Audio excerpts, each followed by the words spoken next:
cœur de la rupture entre les États-Unis et l'Europe. Il a été directement ciblé par Donald Trump. Il est interdit de séjour aux États-Unis. C'est la première fois qu'une telle sanction vise un dirigeant européen. L'ancien commissaire européen Thierry Breton est l'invité du 20h. Bonsoir. Bonsoir. Merci d'être avec nous ce soir. L'escalade s'est encore accrue, on l'a vu ces dernières heures, entre les États-Unis et l'Europe. Donald Trump veut augmenter les droits de douane de 8 pays européens, dont la France, qui s'oppose à sa volonté d'annexer le Groenland.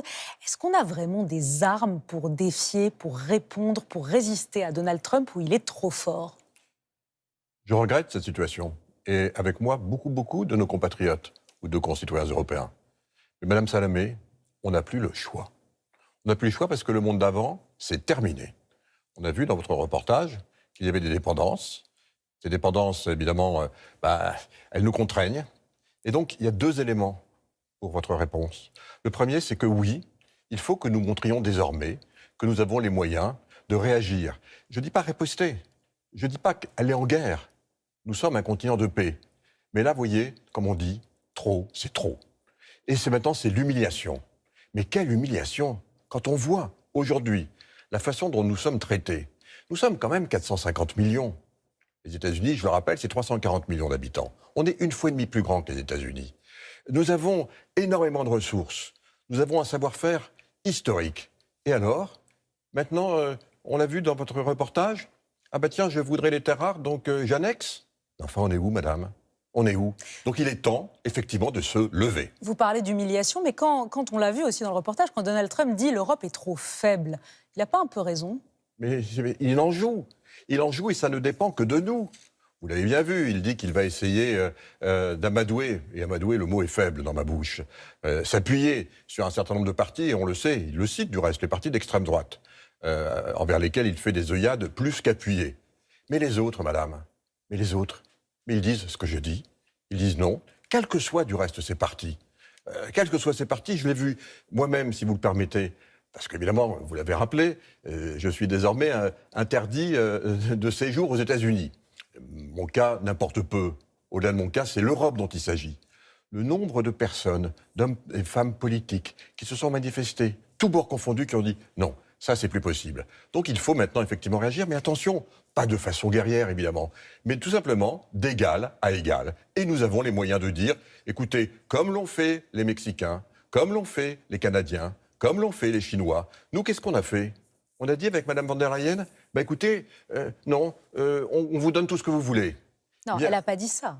Ah. Elle essaie de négocier. Encore ce matin, le commissaire européen Stéphane Séjourné disait « le Groenland ne sera jamais américain ».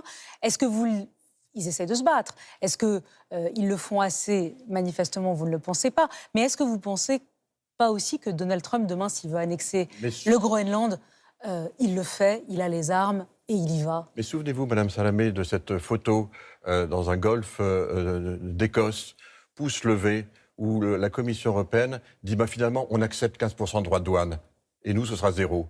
On accepte de vous acheter tous nos hydrocarbures. On accepte d'investir maintenant toute notre épargne. Eh bien, voyez-vous, c'est pas moi qui le dis. Encore une fois, je ne suis pas là pour jeter la pierre à quiconque. C'est le Parlement européen. Et je vous annonce ce soir que le Parlement européen, qui représente, encore une fois, nos 450 millions de concitoyens, c'est pas rien. C'est ceux que nous avons élus, que nous avons envoyés à Strasbourg. Eh bien, demain après-demain, ils vont dire, pour la première fois, nous ne ratifions pas cet accord. Donc, c'est pas moi qui le dis. Mais ça nous donne un signe. Et ça peut faire bouger Donald Trump, de dire le Parlement européen qui dit on ne ratifie pas l'accord sur les droits de douane? Et vous savez pourquoi ? Parce que derrière, si vous le permettez, il y avait effectivement, nous, 15% quand on va investir ou quand on va exporter des produits aux États-Unis, eux, il fallait les ramener à zéro. Très bien, c'est pas exactement ce qu'on appelle un équilibre, vous en conviendrez avec moi, n'est-ce pas ? Mais il y avait en plus le fait que nous devions acheter pour 250 milliards de dollars par an d'hydrocarbures, c'est-à-dire tous nos hydrocarbures, le gaz liquéfié, le pétrole, etc. Eh bien ça, le Parlement va dire non. Donc évidemment que ça va l'embêter. Il faudra suivre du reste demain ce que vont dire les marchés financiers. Parce que vous savez, Donald Trump est très attentif aux marchés financiers. C'est peut-être ce qui peut le faire bouger. Nous, encore une fois, il ne s'agit pas d'être agressif. Il s'agit tout simplement de parler d'égal à égal. Encore une question. Vous avez été commissaire au numérique. Pourrait-on aller plus loin ? en tapant notamment ou en fermant notamment le réseau social d'Elon Musk, en fermant X en Europe où c'est pas faisable, pas envisageable? La loi que j'ai portée au nom de nos 450 millions de concitoyens, qui vise, et notamment le DSA, à protéger nos enfants, qui passent, excusez du peu, plus de 4 heures par jour sur ces réseaux. Les parents qui nous écoutent ce soir le savent. À protéger notre démocratie, qui est attaquée. J'ai porté cette loi. Elle a été votée par plus de 90% des députés européens et tous les États membres. Cette loi, elle n'interdit pas, comme vous me le proposez ce soir, je dirais, à un réseau d'utiliser la possibilité de proposer ses services à tous les Européens. Elle ne fait que contrôler. Si jamais ils ne respectent pas la loi, il y a une sanction financière. Et s'ils ne la respectent pas encore, on peut effectivement les arrêter, les bloquer, mais pendant un certain temps, pas définitivement, le temps qu'ils corrigent les malversations. Et c'est notamment pour ça que vous avez été sanctionné. Aujourd'hui, vous êtes sanctionné par les États-Unis. Je le disais, c'est la première fois qu'un dirigeant, ex-dirigeant européen est ainsi sanctionné.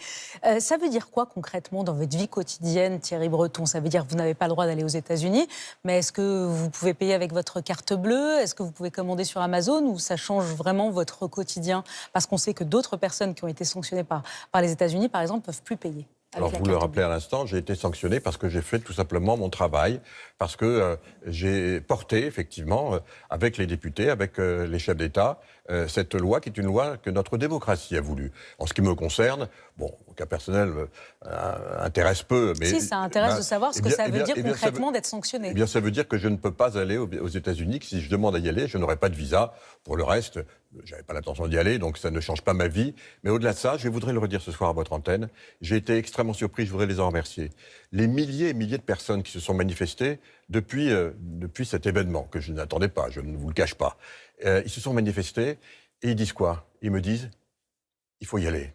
On ne peut plus laisser ça. Nous sommes un grand pays. La France est un grand pays. La France a des ressources immenses, des capacités immenses. Bien sûr, on se chamaille, on vient de le voir à l'instant. Mais dans des cas comme ça, il faut qu'on se rassemble, parce que trop, c'est trop. Et au niveau européen, ils disent la même chose. Alors voilà, avec ils sont allés vous quelques-uns... défendre à Washington? Ils sont allés dire qu'on ne peut pas sanctionner ainsi? Beaucoup se sont exprimés, y compris évidemment des chefs d'État.